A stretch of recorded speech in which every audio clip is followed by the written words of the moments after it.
anxiety that that burned up hair produced in him.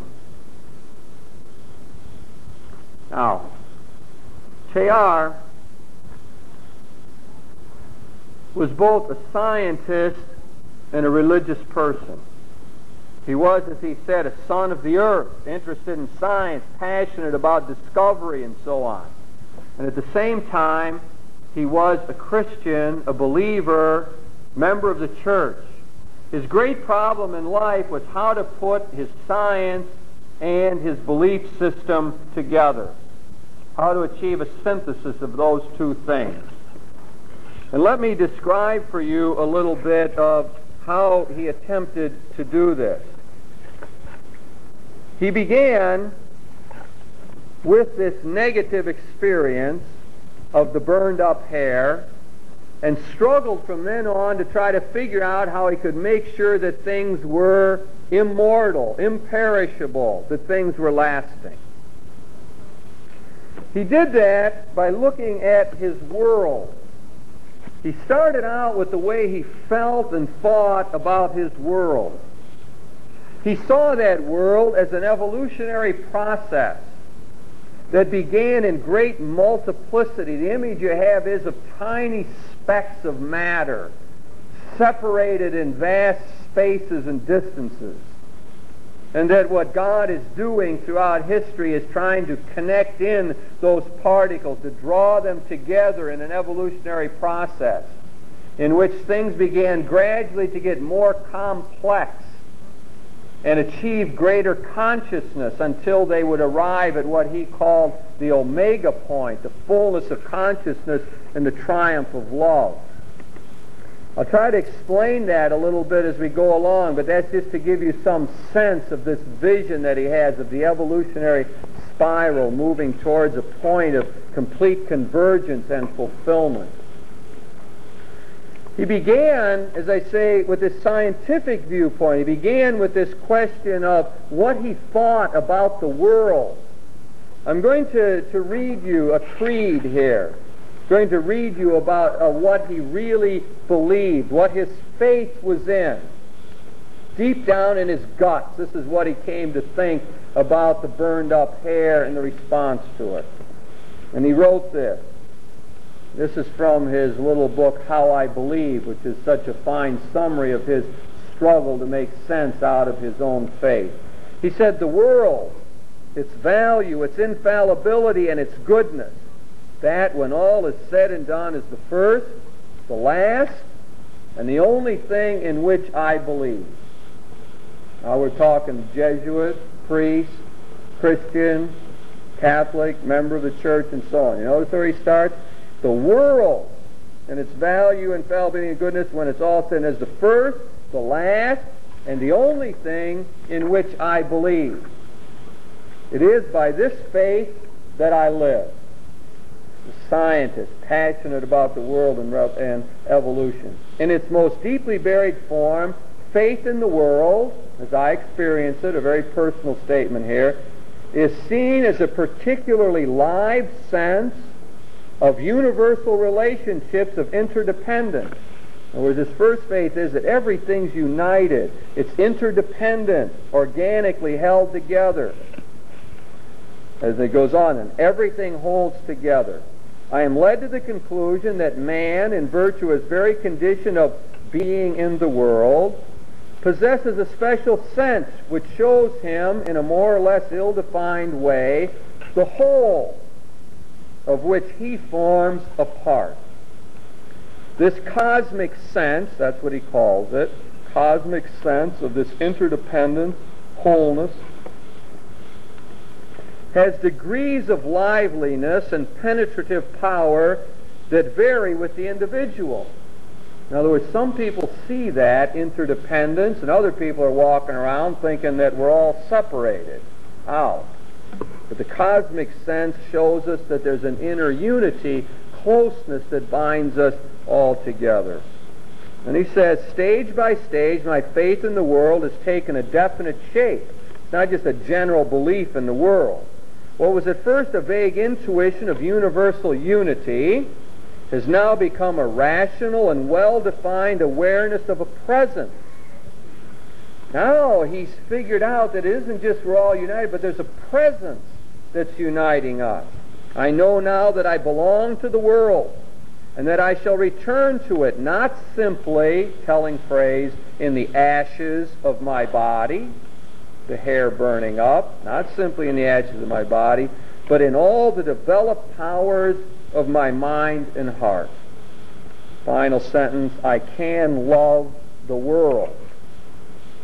So there we get a sense of Teilhard's faith, his gutsy response to life, his honest statement of what really drives him, moves him, what he values.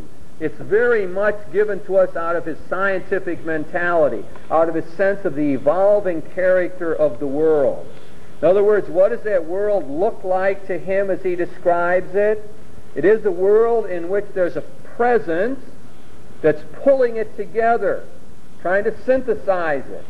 Put in that other image, there's an evolutionary spiral going like this, that's getting gradually and gradually more tightly wound until it reaches omega point.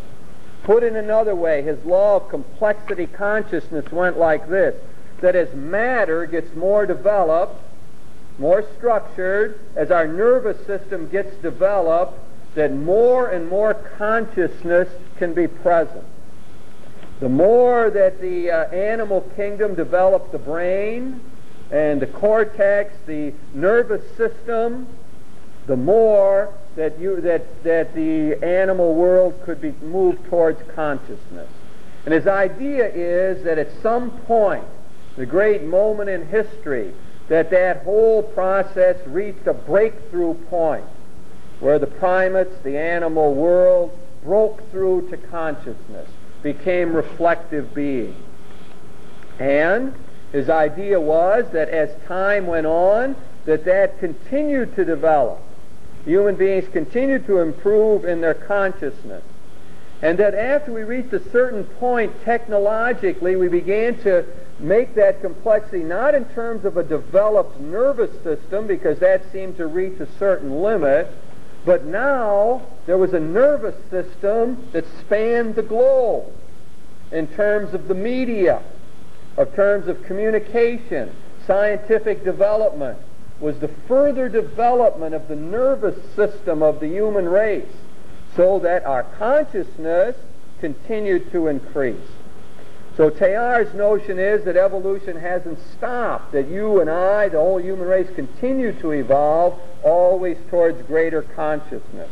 So that we're moving the evolutionary spiral forward to the moment when the second coming or the final judgment, it would almost be that God would just have to do a final touch, like we'd have gotten it all together, the world had gotten better, our consciousness would have increased, we'd be better people, world would get better, and then finally at the end time God would just have to sort of go, whoop, and the final touch would be on it all, and then there would be this majestic, powerful breakthrough of the whole cosmos into this new and better world where there would be a new heaven and a new earth.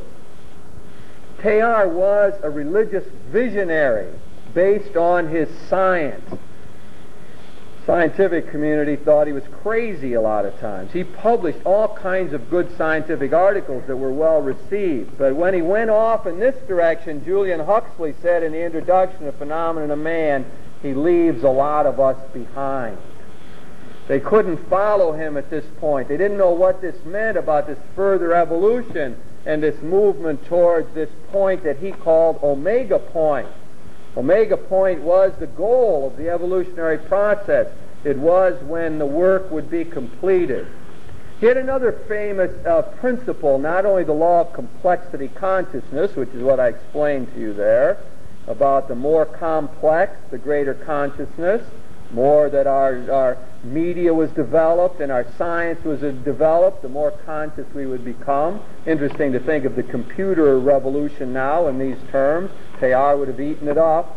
Every scientific advance he thought was terrific, including the experiments with atomic energy and so on. All of that, this is terrific in his mind.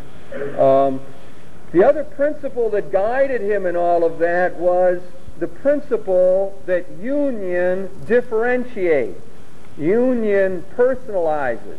His idea was that as things came closer and closer together, instead of everything getting sucked into one whole and everything becoming alike, that the closeness would make us more personal and individuated. His great example of that was human relationships, where in his mind true love, and he preached some magnificent wedding homilies that we have.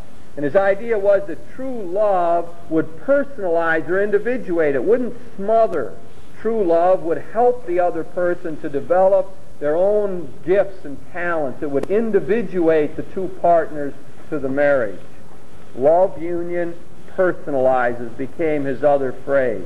So that when you got to Omega Point, it wasn't like everything was drawn in, sucked into a black hole where everything was sort of lost, but that the Omega Point would be this gigantic union of all the people who ever existed in this love communion, where everyone would be more themselves than they ever were when they walked this earth. So I try to give you some sense of what it meant for him to be a son of the earth. He was a scientist. He wrote, and the Second Vatican Council picked this phrase up, that the believer ought to be more passionate about the world. The Christian scientist ought to be more concerned about scientific discovery. He had a spirituality of action, reminded of Dag Hammarskjöld's phrase that the path to holiness in today must pass through the world of action. In the divine milieu, Teilhard talked a lot about divinizing our activities. He said you don't have to say a morning offering in the morning to make what we do good throughout the day. For him, human activity was good in itself.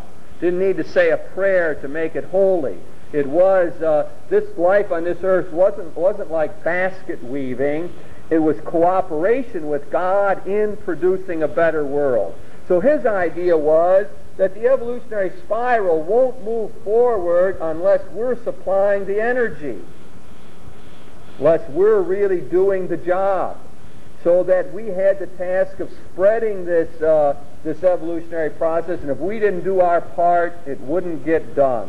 It's like God couldn't do it without us.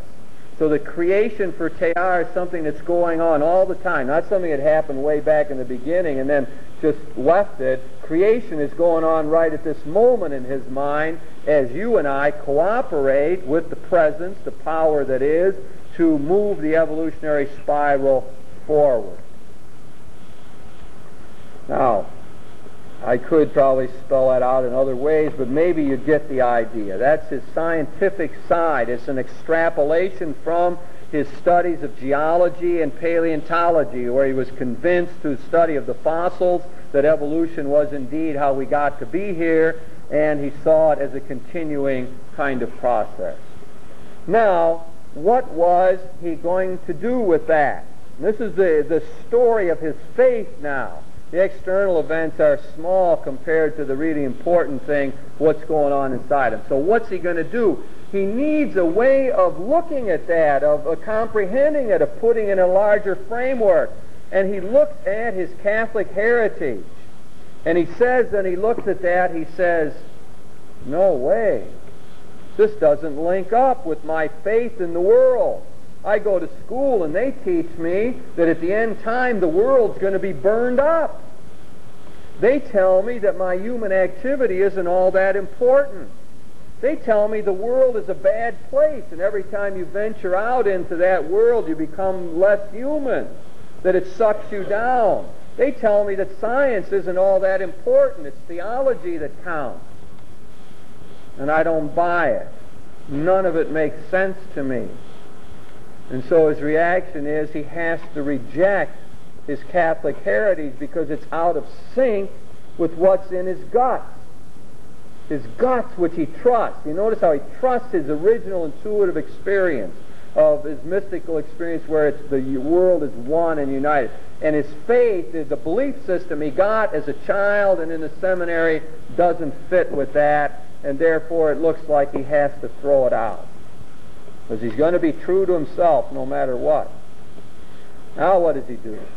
Well, he investigates Eastern religions and thinks maybe there I will find an articulation of faith that really fits with what's in my heart. And he likes it because the Eastern religions got this great sense of the oneness of everything. Advaita Hinduism sees everything as united. Everything is universal. We're all connected. The separateness is Maya or illusion to the Hindu. And he thinks, aha, there it is. That's what I've been looking for. Hinduism says what's in my gut. But as he looked at Hinduism further, it disappointed him in one great way. And that is, in Hinduism, he didn't find the respect for the individual. In Hinduism, the individual was lost in the all, was like a drop in the ocean, and he couldn't abide that. That was like getting your hair burned up and being lost forever. He couldn't stand that idea that we would lose our identity. It flew in the face of his principle that love union individuates or personalizes. And so he ended up rejecting Hinduism. And then he looked at another ideology that was available, and that is Marxism. He really rejected Muslim religion. He didn't really have a very good feel for that and didn't think it was all that valuable or didn't move very much beyond Judaism as he saw it. So he looked at Marxism. Now he liked something about that. Marxism was neat because they wanted to make the world better, because they were passionate about the future. They were passionate about creating a just society, and he loved that, and he was going to get into that. But it too left him disappointed. Left him disappointed because they didn't seem to have any sense of immortality, of an afterlife. To them it seemed like a classless society created here that collapsed in on itself, that didn't go anyplace. There was, as he said, no opening out, no issue into something bigger and better that he liked to think of as immortality and a world and a life that would be imperishable. And so he rejected Marxism as well as the other atheistic humanisms that were available to him. Now what's he going to do? Go it alone for his life with his other scientist friends and forget all of the faith things? Nope. He did one more thing. He went back and looked again at his Bible, at his Christian tradition, and he discovered there the great thing in his life, the great understanding. He discovered the universal Christ. He went back and read in Romans 8 that the whole world groans until it shares in the victory of the sons of God. And he was thrilled. They had never taught him that verse and the importance of it. And then he read Colossians chapter 1 and Ephesians chapter 1, where he talked about Jesus Christ as the center point of the whole universe, that the whole universe hangs together in Jesus Christ.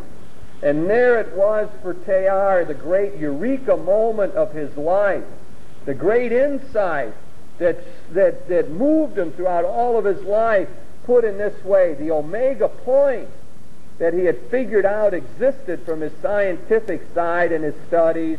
Omega point equals the universal Christ. The omega point that he knew had to exist from his scientific studies was the same as the Bible talking about the risen Lord Jesus Christ, in whom everything was gathered together.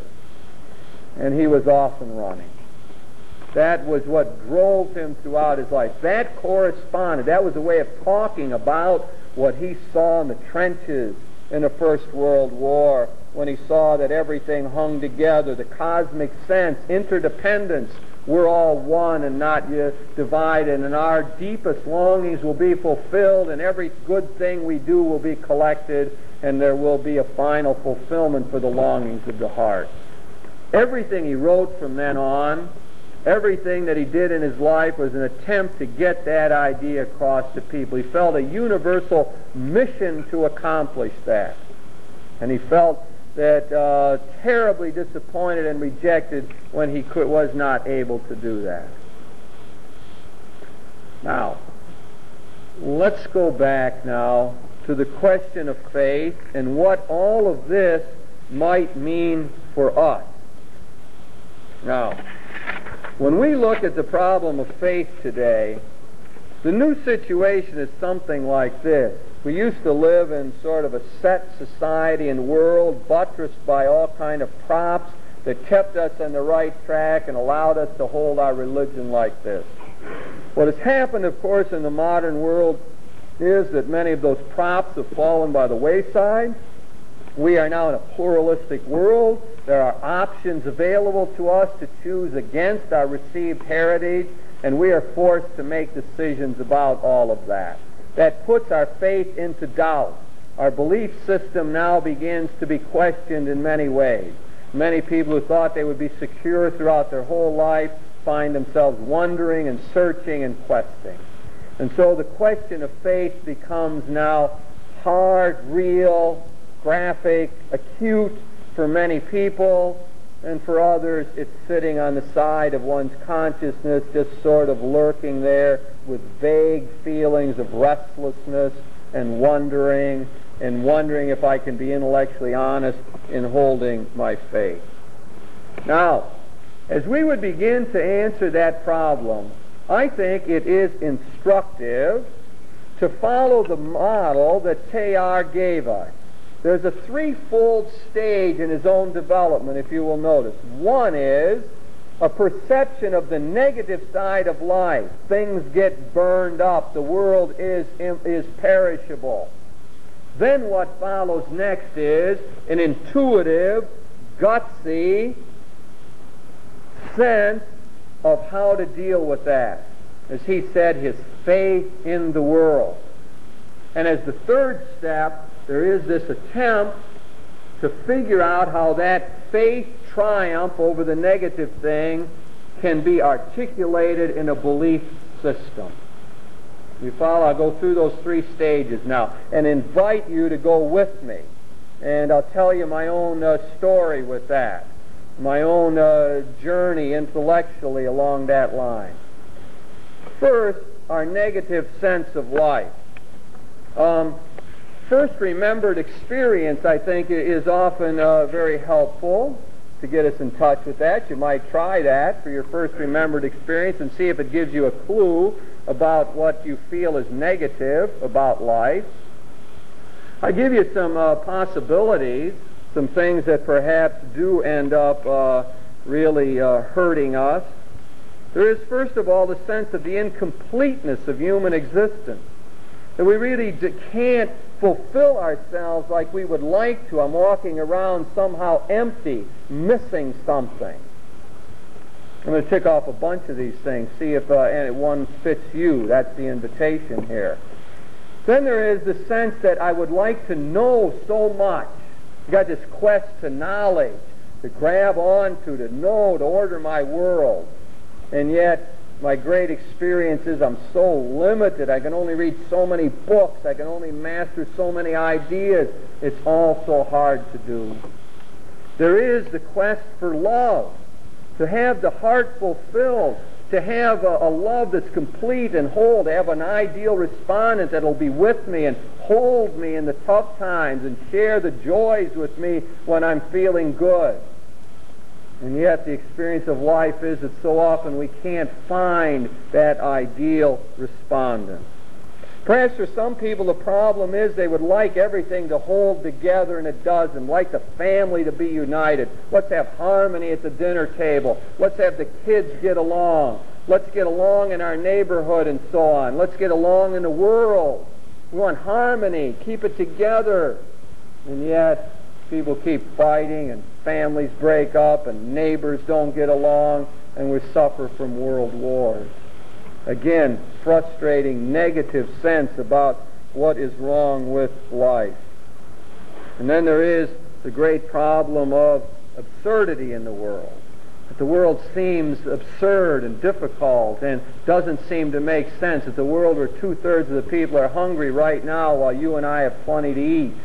It's a world where there's political prisoners being tortured right now for no earthly reason. It's a world of the Holocaust, of Dachau, of Auschwitz. It's a world of Nagasaki, of the Gulag in Russia.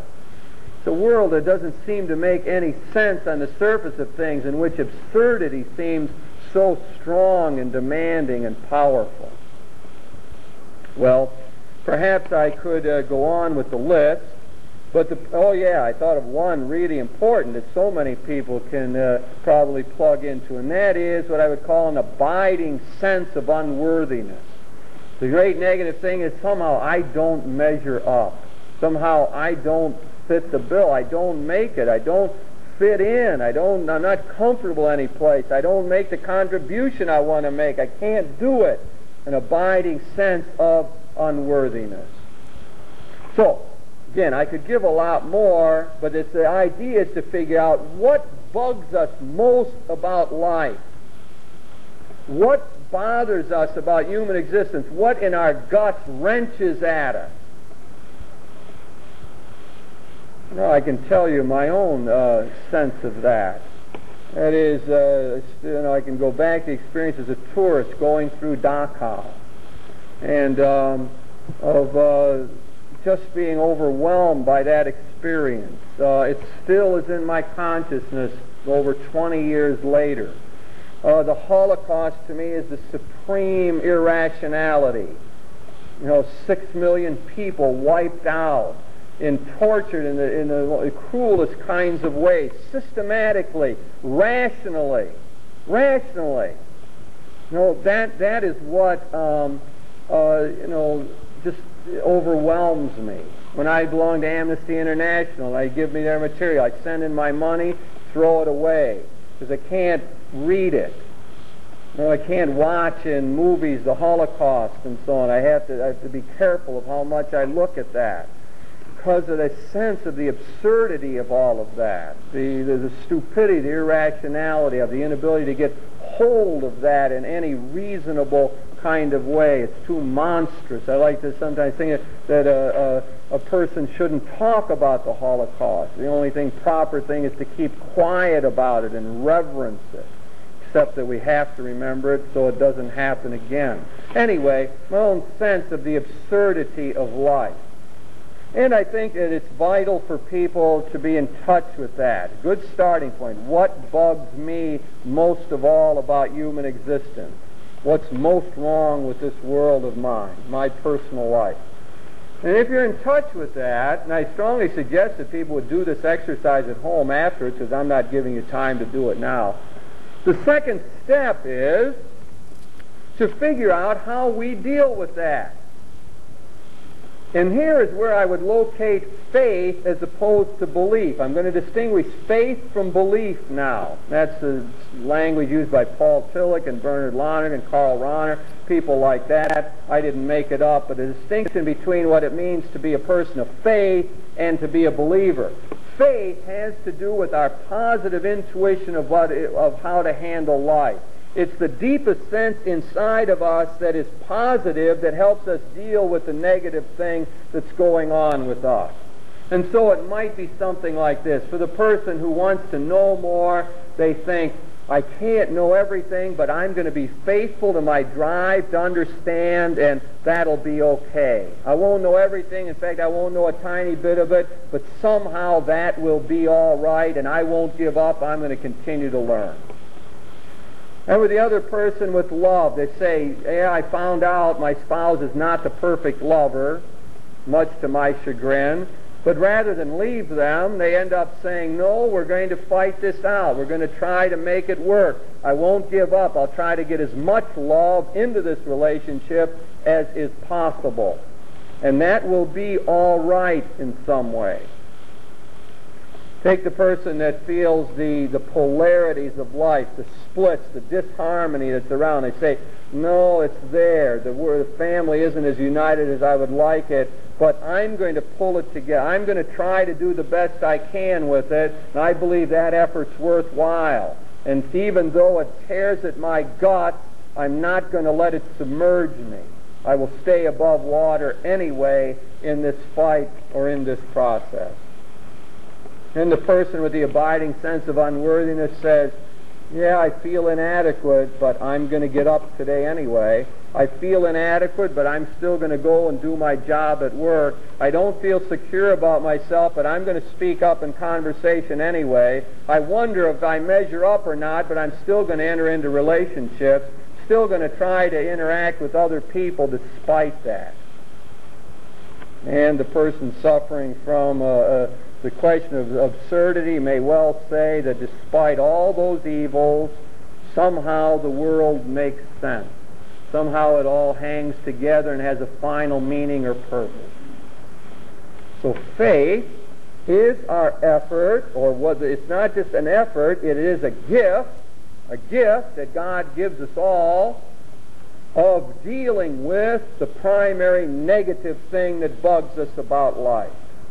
So what you've got to look at is to say, where's my faith? Now for Teilhard, what bugged him most was that things were perishable. They burn up. But what was his faith? I believe faith is in the world, its final goodness, and its imperishability. I don't go to the end as the ashes of my body, but in the fully developed personal character that I have. As I look at my own life and I think on my first remembered experience, it's this. We were living in a house on one side of the street, and they were building the house on the other side. And the horses were digging the foundation. And the house went up. And the flooring was down. And my father took me over there. My father was holding my hand as we walked into the house. And these gaping holes were in the floor. And my sense was that one could fall down into one of those holes and disappear forever. But as my father held my hand, I felt absolute security and trust that as long as he's holding my hand, I wouldn't fall down there. I translate that, and I know from reflection and so on that that kind of fundamental trust that I received from my parents and so on was my way of dealing with the absurdity of life. Somehow, I think that despite the gaping holes in human existence, that it makes sense. Despite Dachau, that somehow there's a purpose to it all. I feel that there's an ultimate meaning in things. And I didn't figure that out. That's not like, geez, I'll use my head and see, well, there's 2/3 suffering, but 1/3's okay, and maybe this. It's not like that. It's like one wakes up someday and realizes, I have faith in the fact that this world has meaning despite Dachau. I find myself in talking to people with terrible problems that I can't solve, and that they don't appear to be able to solve. And I find myself saying, without feeling glib or trite or filled with cliches, something like, stick with it. Hang in there. Keep working at it. And I say that feeling sincere. I don't feel like those are just words. It seems to me that that is precisely the way human life has to be lived. And that somehow that pays off. Somehow that's right. Some way I don't understand, can't fathom, and can't put together, that's the right human way to respond to the negativities of life. Despite Dachau, my sense is that it makes that the world has some meaning. My father holding my hand means I won't fall into the hole. Now I know that much of my image of God comes from that particular experience multiplied over and over in that relationship with my father. And I'm sure everyone else can find their own first remembered experience, perhaps giving them some light on this whole process. Then let us look at the third and final step in this process of figuring out what we really believe and how we can believe in today's pluralistic world. And the third step that Teilhard tells us is a matter of finding a tradition that links in with our faith. of finding a belief system, a religion, an interpretive scheme that other people have developed, that the world has available for us, that we can appropriate. That we can say, aha, yes, that fits for me. That makes sense. That is in touch with what's in my guts, what my faith tells me. It's an attempt to match faith and belief, to be able to put the two together in some sort of harmony. So what did Teilhard do? He found in the New Testament 3 texts. That's all he worked with. 3 texts that told him that omega point really existed, and it was Jesus Christ, the risen Lord. Now, what does that tell us about the belief system? The whole religion. The problem for adults is to appropriate that faith as a mature person now, that belief system. To figure out what it means, to be able to emotionally bring it into one's mind and heart, to make it function effectively for us. It's there as a package. A religion exists as a complex whole. And it guides and instructs and helps us to deal with the deepest problems of life, and to help us to live out our value system and to try to live nobly and responsibly. Now, no one accepts that package or appropriates it totally. No one can. Not the Pope, not any bishops, no theologian, nobody. I often say a good test case for that is we take one of the key phrases in our creed and see how many people find themselves finding meaning in that on Monday morning when it's hard to get up. And that phrase is, he descended into hell.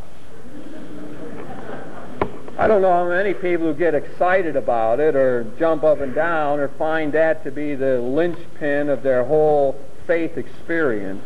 Oh, I was telling a group the other day, I gave that talk to a group one time, I think it was out in I don't know, someplace west, and some woman came up and she says, well, you found your exception. Because that's really an important phrase to me, and it means a lot to me in my life. And I figure, well, that's good. The exception proves the rule, I guess. But anyway, what a point is that nobody grabs the whole package existentially in their heart so that it moves them to action and buttresses their belief system and so on. But the task seems to be to do 2 things with that belief system. One is to reinterpret it. That is, to find a way to talk about it that makes sense to us. Did I say this before in this class? When I left Karl Rahner in Munich, I said to Rahner, left him a note, I thank you, Pater, for allowing me to remain a Christian in an intellectually honest way. Rahner gave me a reinterpretation of the Christian faith that made sense to me. I didn't feel I had to put my brains on hold. I could be intellectually honest and say, yes, that makes sense to me. You know, so somebody sitting there can say, well, geez, you know, they talk about that doctrine of hell. Hell, what does that mean? I can't get into that. A place where people go get burned up? I don't understand that. That's crude, crass, can't accept it as an adult. But then maybe someone explains that the doctrine of hell is a safeguard for human freedom. Doctrine of hell means it's possible to live in self-contradiction and to remain that way as one enters the death process. You know, to live in excluding love, to be so turned in on oneself that love can't penetrate. And maybe explain it that way and says, well, geez, if that's what hell means, yeah, I guess I could accept something like that. So the process of reinterpretation is to take the major Christian doctrines and to try to see them in a language, in categories, and in a perspective that we can appropriate or make sense to us. And the second thing we do with the package is to refocus. Maybe when we are little, certain things are in our mind, like the idea that the earth will be burned up at the end time. But maybe as we go on, that seems sort of crude to us, and we say, well, I don't buy that, and we begin to focus on other texts which talk about a new heaven and a new earth, about Romans 8, the whole of creation groaning until it will share in the victory of the sons of God. Creation isn't bad. Creation isn't going to just fall away or get burned up. Creation will share in the victory of the sons of God. And maybe by refocusing on that, we see the faith and the light that really helps us and helps us to deal more effectively with our world. So the third step is to find an articulation that we can live with, that lights up our experience. With parts of it, it'll always be that it doesn't make sense to us. If people say to me, for example, I want to become a Catholic, but I don't dig this Immaculate Conception thing and this Assumption thing. I don't really understand that, and I don't like it, and it doesn't make much sense to me. My answer to them is this. Can you stay open to the possibility that it will mean something someday? That much. They say yes to that, I say come and join us. Come and join us.